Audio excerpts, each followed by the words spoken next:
Pathanamthitta Mount Zion law college ഹോസ്റ്റലിൽ ഭക്ഷണത്തിൽ വീണ്ടും പ്രാണി. ഇന്ന് രാവിലെ വിളമ്പിയ പ്രഭാത ഭക്ഷണത്തിലാണ് പ്രാണിയെ കണ്ടത് എന്ന പരാതി. ശ്രീകുമാരൻ വിവരണമായി. ശ്രീജിത്ത്, വീണ്ടും പ്രാണിയെ കണ്ടു എന്ന പരാതി, അത് പ്രാണികൾ എന്ന് പറയേണ്ടി വരുമെന്ന് തോന്നുന്നു. പ്രഭാത ഭക്ഷണത്തിൽ കണ്ടതാണ്. അപ്പോൾ അതിലെന്താണ് ഈ അധികൃതരുടെ വിശദീകരണം?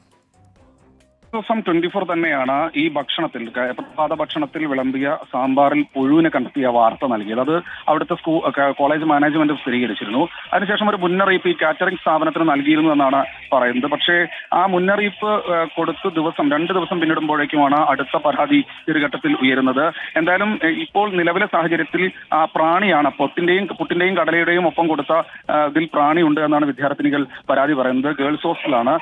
ആദ്യഘട്ടത്തിൽ വിദ്യാർത്ഥിനികൾ വലിയ പ്രതികരണം ഒക്കെ നടത്തിയിരുന്നു. വിദ്യാർത്ഥിയുടെ ഒരു ശബ്ദ സന്ദേശം നമുക്ക് ഇന്ന് രാവിലെ ലഭിച്ചിട്ടുമുണ്ട്. പക്ഷേ ഇപ്പോൾ നിലവിൽ ആ വിദ്യാർത്ഥികളുടെ വീട്ടിലേക്കൊക്കെ വിളിച്ച് ഇത്തരത്തിൽ സംസാരിക്കരുതെന്ന് കോളേജ് മാനേജ്മെന്റ് ആവശ്യപ്പെടുന്നു എന്നൊരു പരാതി വിദ്യാർത്ഥികൾ പറയുന്നുണ്ട്. നാളെ KSUവിന്റെ നേതൃത്വത്തിൽ കോളേജിൽ ഈ ശുചിയുള്ള ഭക്ഷണം കൊടുക്കണമെന്ന് ആവശ്യപ്പെട്ട് വിദ്യാഭ്യാസ ബന്ദിന് ആഹ്വാനം ചെയ്തിട്ടുണ്ട്. എന്തായാലും വലിയ പ്രതിഷേധവുമായി മുന്നോട്ട് പോകാനാണ് വിദ്യാർത്ഥി സംഘടനകളുടെ തീരുമാനം. എന്തായാലും ദൃശ്യങ്ങൾ നമുക്ക് ലഭിച്ചിട്ടുണ്ട്. ഇത് മാനേജ്മെന്റ് ഇതുവരെ സ്ഥിരീകരിച്ചിട്ടില്ല. ഇക്കാര്യത്തെക്കുറിച്ചൊരു വിശദീകരണം അവരുടെ ഭാഗത്തുനിന്ന് കൂടി അല്പസമയത്തിനകം വരുമെന്നാണ് പ്രതീക്ഷിക്കുന്നത്.